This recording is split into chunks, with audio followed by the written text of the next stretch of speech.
New Hope TV, your encounter with God. ಎಲ್ಲರಿಗೂ ನಮ್ಮ ಕರ್ತನಾದ ಯೇಸು ಕ್ರಿಸ್ತನಿಂದ ಕೃಪೆಯು ತಂದೆಯಾದ ದೇವರಿಂದ ಶಾಂತಿ ಉಂಟಾಗಲಿ.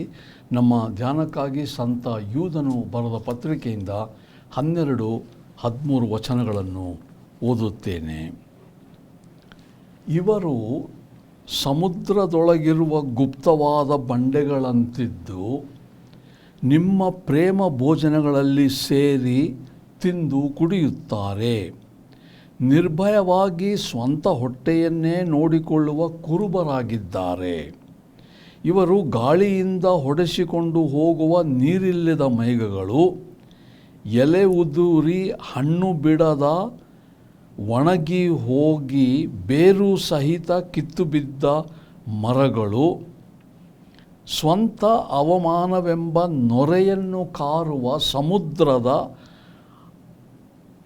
ಅಲೆಗಳು ಮತ್ತು ಅಲೆಯುವ ನಕ್ಷತ್ರಗಳಾದ ಇವರ ಪಾಲಿಗೆ ಕಾರ್ಗತ್ತಲೆಯು ಸದಾಕಾಲ ಇಟ್ಟಿರುವುದು ಎಂಬುದೇ. ಈಗ ಓದಿದ ವಾಕ್ಯಗಳಲ್ಲಿ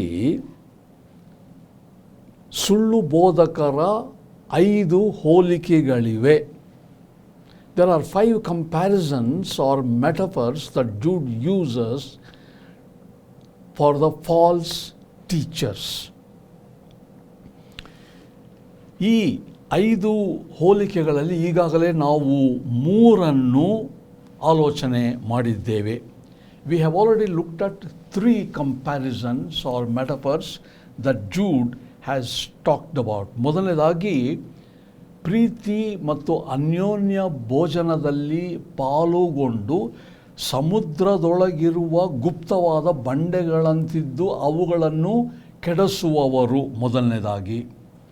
ಮತ್ತು ಎರಡನೇದಾಗಿ ಅವು ನೀರಿಲ್ಲದ ಮೋಡಗಳ ಹಾಗಿದ್ದಾರೆ. ಅಂದರೆ ಮೋಡಗಳು ಗಾಳಿಗೆ ಬಡಕೊಂಡು ಹೋಗಿ ನೆಲವನ್ನು ಹಸನು ಮಾಡದೆ ಬೆಂಗಾಡು ಮಾಡುವಂಥದ್ದು. ಮತ್ತು ಮೂರನೇದಾಗಿ ಫಲ ಬಿಡದ, ಹಣ್ಣು ಬಿಡದ ಮರಗಳ ಹಾಗೆ, ಬೇರಿಂದ ಕೀಳಲ್ಪಟ್ಟ ಮರಗಳ ಹಾಗಿದ್ದಾರೆ ಎಂಬುದಾಗಿ. The comparisons that we have already looked at was, first he said they are like rocks hidden in the sea who endanger the fellowship of the church. Secondly, he said they are like the waterless clouds which just pass away and leave the earth parched. And thirdly, he says they are like fruitless trees which are uprooted and twice dead. ಈಗ 4ನೇ ಒಂದು ಹೋಲಿಕೆಯನ್ನು ನೋಡೋಣ. ಅದೇನೆಂದರೆ ನೊರೆಯನ್ನು ಕಾರುವ ಸಮುದ್ರದ ಹಾಗೆ ಇವರಿದ್ದಾರೆ. 13ನೇ ವಚನದ ಪ್ರಾರಂಭದಲ್ಲಿ. The 4th metaphor is in 13th verse beginning, they are like wild waves of the sea. ಸ್ವಂತ ಅವಮಾನವೆಂಬ ನೊರೆಯನ್ನು ಕಾರುವ ಸಮುದ್ರದ ಹುಚ್ಚು ತೆರೆಗಳ ಹಾಗಿದ್ದಾರೆ. They are like the wild waves casting up foam and their own shame. ಯೆಶಾಯನು ಸಹ ತನ್ನ 57ನೇ ಅಧ್ಯಾಯ 20ನೇ ವಚನದಲ್ಲಿ ಇಂಥದ್ದನ್ನು ಸ್ವಲ್ಪ ವಿವರಿಸಿದ್ದಾನೆ. ಅದೇನೆಂದರೆ ಅಲ್ಲಕಲ್ಲೋಲವಾದಂಥ ಸಮುದ್ರದಂತಿದ್ದಾರೆ. ಅದು ಸುಮ್ಮನಿರದು, ಅವುಗಳ ತೆರೆಗಳು ಕೆಸರನ್ನು ಬುರುದನ್ನು ಕಾರುತ್ತಲಿದೆ ಎಂಬುದಾಗಿ ಯೆಶಾಯನು ವಿವರಿಸ್ತಾನೆ. Isaiah also in the 57th chapter and the 20th verse talks about something like this. He says, they are those who reject God are like a restless sea which is never still but continually churns up mud and dirt. ಇದನ್ನೇ ಯಾಕೋಬನು ಸಹ ಹೇಳ್ತಾನೆ 1ನೇ ಅಧ್ಯಾಯ 6ನೇ ವಚನದಲ್ಲಿ. ಏನೆಂದರೆ, ಸಂದೇಹ ಪಡುವವನು ಗಾಳಿಯಿಂದ ಬಡಿಯಲ್ಪಟ್ಟ ಸಮುದ್ರದ ಅಲೆಯಂತಿರುವನು ಎಂಬುದಾಗಿ. The same thing even James talks about in verse 6 of 1st chapter. For a person with divided loyalty is as unsettled as a wave of the sea that is blown and tested by the wind. ಯೆಶಾಯ ಮತ್ತು ಯಾಕೋಬನನ್ನು ಉಲ್ಲೇಖ ಮಾಡಿದ ವಿವರಣೆಯ ಸೂಚನೆ ಏನು ಅಂದರೆ, ನಂಬಿಕೆ ಅಲ್ಲಕಲ್ಲೋಲವಾದ ಸ್ಥಿತಿಯನ್ನು ಯೂದನು ವಿವರಿಸುತ್ತಿದ್ದಾನೆ. ಸ್ಥಿರತೆ ಇಲ್ಲದ ಜೀವನ, ಗಾಳಿಗೆ ಇತ್ತ ಅತ್ತ ಬಡಿದುಕೊಂಡು ಹೋಗುವ ದೆಸೆಗೆಟ್ಟ ದೃಶ್ಯ ನಮ್ಮ ಮುಂದೆ ಇಟ್ಟಿದ್ದಾನೆ ಆತನು. What is the message that Jude is conveying when he talks about the references from Isaiah and James? He is talking about a person, by giving these examples, a person whose faith is unstable, a person who is tossed about by every wind of doctrine, a person who is not stable, a person who has no focused vision. This is the explanation of Jude. ಇಂಥ ವ್ಯಕ್ತಿಗಳಿಂದ ಮತ್ತು ಇವರ ಜೀವನದಿಂದ ಹೊರಹೊಮ್ಮುವುದೇನು? ನಂಬಿಕೆಯಲ್ಲಿ ಸ್ಥಿರತೆ ಇಲ್ಲದ ಜೀವನದಿಂದ. ಯೂದನು ಎಚ್ಚರಿಸಿದಂತೆ ಈ ಎಲ್ಲ ಸುಳ್ಳು ಬೋಧನೆಗಳಿಂದ ಅಲೆಗಳಂತೆ ಕೇವಲ ನೊರೆಯನ್ನು ಚೆಲ್ಲುತ್ತಿರುವ ಈ ವ್ಯಕ್ತಿಗಳು ಸುಳ್ಳು ಬೋಧಕರು ಮತ್ತು ಅವರ ಬೋಧನೆ ಅನರ್ಥ, ಅಪ್ರಯೋಜಕ ಮತ್ತು ಅವರ ಜೀವನಗಳು ಸಹ ಅಂಥವೇ ಎಂಬುದಾಗಿ ಯೂದನು ವಿವರಿಸ್ತಾನೆ. 4 ವಿವರಿಸಿರುವ ಇವರ ಬಗ್ಗೆ ಏನು? ಇವರು ಸಮುದ್ರದಲ್ಲಿರುವ ಗುಪ್ತ ಬಂಡೆಗಳಾಗಿದ್ದಾರೆ. ಈ ಗುಪ್ತ ಬಂಡೆಗಳು ಸಮುದ್ರಗಳನ್ನು ಒಡೆಯುತ್ತವೆ. ಅದೇ ಪ್ರಕಾರ ಸಭೆಗಳಲ್ಲಿ ಕಾಣದೇ ಇರುವಂಥ ಈ ವ್ಯಕ್ತಿಗಳು ಸಭೆಯ ಅನ್ಯೋನ್ಯತೆಯನ್ನು ಒಡೆದು ಹಾಕುವಂಥವು. ಮತ್ತು ನೀರಿಲ್ಲದ ಮೇಘಗಳು ಗಾಳಿಗೆ ಬಡ್ಕೊಂಡು ಹೋಗುವಂಥದ್ದು, ಅದರಿಂದ ಪ್ರಯೋಜನವೇನಿಲ್ಲ, ಭೂಮಿ ಬೆಂಗಾಡಾಗುವುದೇ. ಹಣ್ಣು ಬಿಡದ ಮರಗಳು, ತೃಪ್ತಿಯ ಜೀವನವಿಲ್ಲದ ಮರಗಳು ಈಗ ನೊರೆಯನ್ನು ಕಾರುವ ಕೇವಲ ಸಮುದ್ರದ ಅಲೆಗಳೆಂಬುದಾಗಿ ವಿವರಿಸ್ತಾನೆ. What is the outcome of the lives of these false teachers? Why is he bringing these metaphors in comparison? What is he talking about? These false teachers are meddling with the lives of the believers in the church, and he has described them, and their lives are like the hidden reefs, rocks in the sea which endanger the fellowship of the church. They are like waterless clouds just drifting away and leaving the ground parched, and they are trees without any fruit whatever. And finally, he says they are like the wild waves of the sea, just churning around and throwing up mud and muck. 4 ವಿವರಣೆಗಳಾಯಿತು. 5ನೇದು ಏನಂತಂದರೆ 13ನೇ ವಚನದಲ್ಲಿ, ಅಲೆಯುವ ನಕ್ಷತ್ರಗಳು, ಅಲೆಯುವ ನಕ್ಷತ್ರಗಳಾದ ಇವರ ಪಾಲಿಗೆ ಕಾರ್ಗತ್ತಲೆಯು ಸದಾ ಕಾಲ ಇಟ್ಟಿರುವುದು. After describing 4 characteristics of these false teachers, he comes to the 5th one, and that is in verse 13b. He says, they are wandering stars, for whom the gloom of utter darkness has been reserved forever. 4ನೇದು ಅಲೆಯುವಿಕೆ ಅಂದರೆ ಏನು? ಅವ್ಯವಸ್ಥೆ ಅಥವಾ ಸ್ಥಿರತೆ ಇಲ್ಲದ ಜೀವನ, ಯದ್ವಾ ತದ್ವಾ ಹುಚ್ಚಾಪಟ್ಟೆ ವರ್ತನೆ ಮಾಡುವಂಥ ಜೀವನದ ವ್ಯಕ್ತಿಗಳೇ ಇವರು. When he says wandering stars, what does this indicate? A person who is unsure, who is unsteady, who stumbles, who is having a divided loyalty, a shaky person. ಒಂದು ವೇಳೆ ಇಲ್ಲಿ ಯೂದನು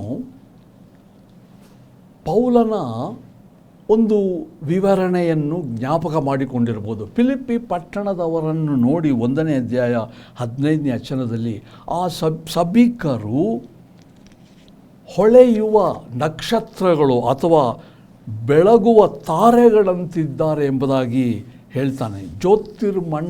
ಮಂಡಲದಲ್ಲಿ ಹೊಳೆಯುವಂಥ ವಿಶ್ವಾಸಿಗಳೆಂಬುದಾಗಿ ಅವರನ್ನು ವಿವರಿಸ್ತಾನೆ.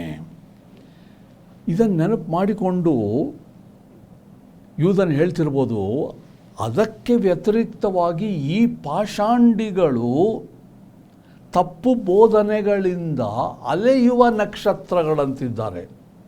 ಅಂದರೆ ಸ್ಥಿರತೆ ಇಲ್ಲ, ಪ್ರಕಾಶ ಇಲ್ಲ, ಹೊರಹೊಮ್ಮುವುದೇನು ಗಲಿಬಿಲಿ, ಹೊರಹೊಮ್ಮುವುದೇನು ಗೊಂದಲ.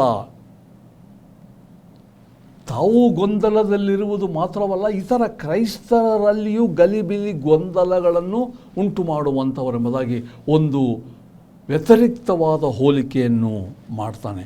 Jude here perhaps remembered the description of some believers who were in Philippi. Paul in the first chapter says they are like bright lights in the starry sky. They were resplendent believers.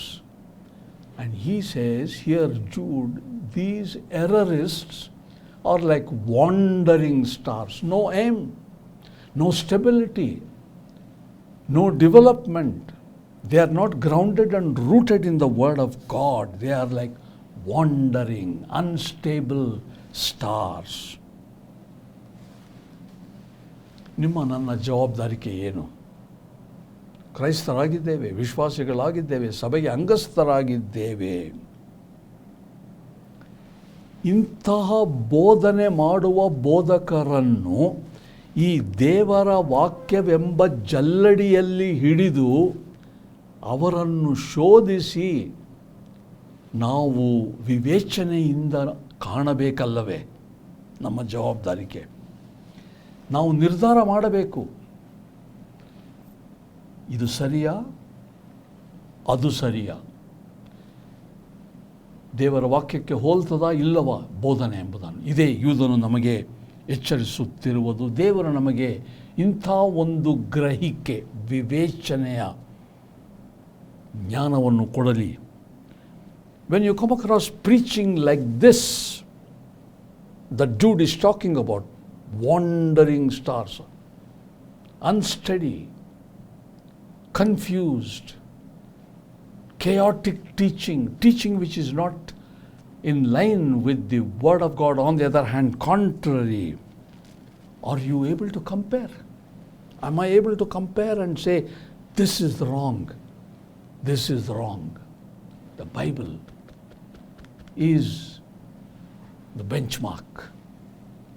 What is the sound teaching of the Word of God?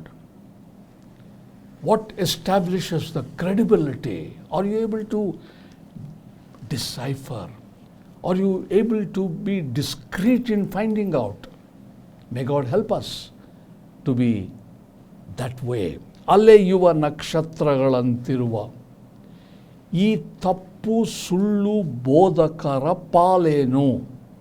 ಇವರಿಗಾಗುವ ಅಂತಿಮ ಸ್ಥಿತಿ ಏನೆಂಬುದಾಗಿ 13ನೇ ವಚನದ ಕಡೆಯ ಭಾಗದಲ್ಲಿ, ಇವರ ಪಾಲಿಗೆ ಕಾರ್ಗತ್ತಲೆಯು ಸದಾಕಾಲ ಇಟ್ಟಿರುವುದು.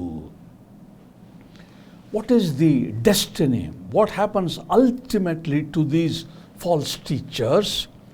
13c, for whom the gloom of utter darkness has been reserved forever.